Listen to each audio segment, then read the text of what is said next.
Hi there, this is Paul Adams of ADAMSMADE. If it's your first time to the channel, it's what I do is basically upcycle or refurbish furniture. So trying to pass the message to kind of not buy new furniture when there's some brilliant, well-made bits of furniture out there. And if you don't like brown furniture, then you can modernize it. You can paint it, restore it, make it lighter. There's so much you can do, and it ends up it's such good furniture rather than using going to buying flat pack chipboard. We throw away so much furniture, so we're just trying to avoid doing that. This particular project is a client piece. As you can see, it's an Ercol sideboard sort of dresser. And this particular, although Urkel's always well made and always looks great, this particular piece, I've seen a few of these, they do look a little bit dated. So the remit here is to kind of modernize, just to take the top off, which is kind of surplus. If anyone's got ideas what to do, I've still got the top, what to do with the top of this. I keep looking at it and I can't think yet what to do with it, but something will come to me. In this case, though, we're taking the top off, and I'm just sort of fixing the top that remains as holes to fill up. The dark varnish on this is the bottom's going to stay as it is. The top wants to be will be lighter. This is what the client wants, but not bare wood like. Not so when I take it down, it's too light. So I'm going to kind of in between what you see here and the dark wood is the end goal. But basically, this is all preparation. So fill the holes. There's a few marks and a little bit of damage in the screw holes from where the top was. So it's a case of patching that up, blending it in, and just making it look nice. And I think with the Ercol, this particular dresser, I've seen a few of these around because we know Ercol is expensive, well-made furniture. But these ones you can get these dresses because they do look a little bit dated, I think. So we're going to fix that. It's just a bit darker there. I can see I'm losing the light. What I'm doing is there, by the way, is just the sawdust from the unit itself and a bit of wood glue to try and get the colors to fill the holes and the dents and the scratches. There's one little bit of gouge out where the strips came off, which I've managed to fix and are pretty much invisible now. So next day now you can see that I've got a bit of light. All that those bungs, those plugs that I've filled, the filler all sands off nicely, and you've got a nice top left. So I say that's the bit I said there was a little bit of damage. So really, I've just got to blend that in. The dark is where I've used the sort of the sawdust filler. They're all nice and flat and smooth. But I just want to kind of blend in that grain and make it look a bit. So a little bit of art here, a little bit of painting. It's just a case of kind of playing with these different wood dyed colors, just repair sort of colors to try and blend it in. So I'm kind of going dark light, and it needs to be uneven like the grain really. So you can see it actually by the time we finish, it does come up well here. It's always a worry. You never quite know. Oh, am I going to make this disappear or whatever? But this has come up very well. So I'm very pleased how this has turned out. You'll see at the end, it kind of disappears. When I've finished the furniture, I can't even find this. So very pleased how this has turned out. Ercol itself, just to give you a little bit of a history, a bit of fact on Ercol. I mean, I think familiar to most people as quality British furniture, but it's older than I realized, I'll be honest. I remember it from the 70s, but it actually had its heyday in the 50s and 60s. I think it was a utility it sort of it contributed to the sort of utility. I think there's a great fact where it made over 100,000 Windsor chairs part of the utility furniture scheme after post-war. So I thought that was really interesting. Um, but Ercol itself was founded as far back as it was 1920.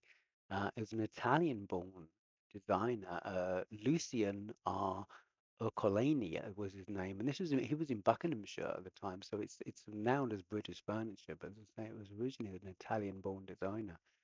The furniture, I think had a different name at first, but it was registered as Ercol in 1928. That's where it goes back to. And it was, I think, after during the war, I think there's another great fact here. So I've gone a bit tangent. There's a great fact. I think in the war they actually the factory made 36 million tent pegs. So in the wartime, that was amazing. I think that was before they then turned sort of back to the furniture, the utility furniture, and made all those Windsor chairs. As I say, it had its heyday in the 50s and 60s, but as I say, I remember its 70s. But it's obviously it's furniture of the last, isn't it? It's such good quality, lightweight, brilliant furniture. So that's interesting. I thought it was really good, and they're still going today, and still in Buckinghamshire, I believe. What I'm doing here, I'm going back to the thing. As I say, you can see it's a very light wood. Client wanted it a bit darker, not that light, so I've kind of brought it back. I've used a medium oak stain on this to bring the color and bring the grain out, and it works really well. I've got to say, it's a perfect sort of color. Didn't want it as dark as the base, and it does give it a much broader, more modern look with a slightly lighter top. And you'll see when it's done. So I've let that work, sanded it down, give it a nice, smooth, great start. It's a slightly warmer day today. This is over several days, obviously, before I started varnishing. And I have to say, I've used a clear water-based varnish. I'm trying to, it's all sustainability, so I'm trying to use eco-friendly materials and products like that. So this is a quick sand, always wipe down with a damp cloth, get rid of all the dust, all the particles, and then start varnishing. And this actually had the first coat of varnish really did just disappear. It soaked straight in. It's had 5 coats of varnish now, clear varnish on this. So it's a lovely finish. It's a satin top, so not too shiny, and I think it's come up so well. Obviously speeding up. This is how fast I actually varnish, so this is good. No, I think it's 5 times speed on this one. So, but you'll see we're nearly at the end. I want to show the end of it. So obviously I've clipped this. I haven't done anything with the bottom, as I say. The client wanted the bottom left as it was. We're not doing anything fancy with this. We're just literally stripping the top off, fixing it, making good, and then bringing the top back to life with these coats of varnish. So, and it's covered really well. I really like using this. Always use a brush. I've used rollers for various things, but I keep going back. I like the brush. You can get along the grain and just work it in. Each coat of this varnish is water-based, so quick drying. Give it at least an hour. And when the top coats, make sure that you kind of sand very fine, denibble if you like, in between the coats to get that dead smooth, perfect finish. And I think it's just come up so well. And quick note, just going back to Ercol itself, just if you're looking for Ercol furniture, I mean, it's quite easy to spot. It usually has they're labeled. Apparently, there are very few in the way of fakes for Ercol. I guess it's just no market for fakes. So generally, if you find Ercol, it's probably the real thing. And you'll see the wood. It's always good, high quality hardwood like elm, beech, and ash. So it's pretty easy to spot. You can see the joints are well made, usually traditional wedge joints. It's pretty clear. You see the clean lines, the back, the spindles. It's all quite obviously Ercol. So if you find Ercol, you'll know what it is. You'll see this slim, lightweight but really solid, well-made furniture. Anyway, thanks. I hope you love the end product, and thanks for listening.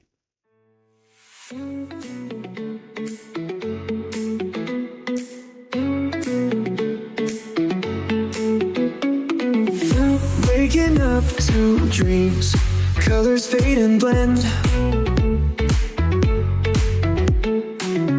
chasing unseen streams, no one to pretend.